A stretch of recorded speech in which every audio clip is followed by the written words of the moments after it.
Montoto. Eu quero agradecer dunha maneira especial ao conselleiro de Economía que votou o resto, constame que votou o resto.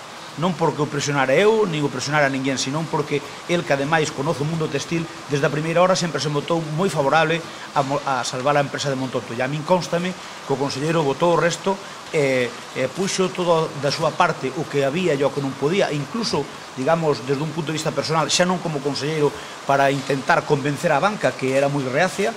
Foron as primeiras palabras do alcalde de Lalín minutos despois de coñecer a boa nova para a fábrica Montoto. Contento pola asinatura da banca, pese que aínda quedan algunhas entidades por asinar.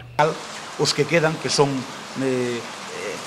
xente do mundo da banca, son pequenos bancos, pois tamén en fechas posteriores seguro que van a entrar, non queda dúbida, porque unha vez que entrou a gran maioría, pois non ten sentido que non entre un ou dous, que ademais, como digo, dos que quedan sin entrar son pequeniños. Por lo tanto, pódese dicir que xa é unha boa noticia para a Lalín.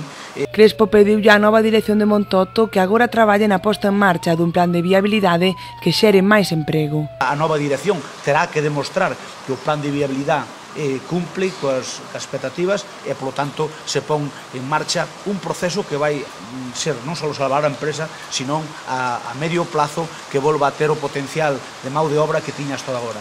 Ese é un obxectivo que teñen agora mesmo en mente.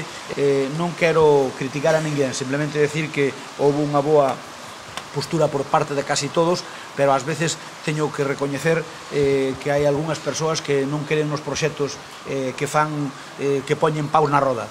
Neste caso, ao final, salvouse todo, e este escollo último que quedaba, podolles asegurar a ustedes que se non era porque o conselleiro votou o resto, e quero que se sepa públicamente, se votara o resto, non había posible ese acordo ca banca.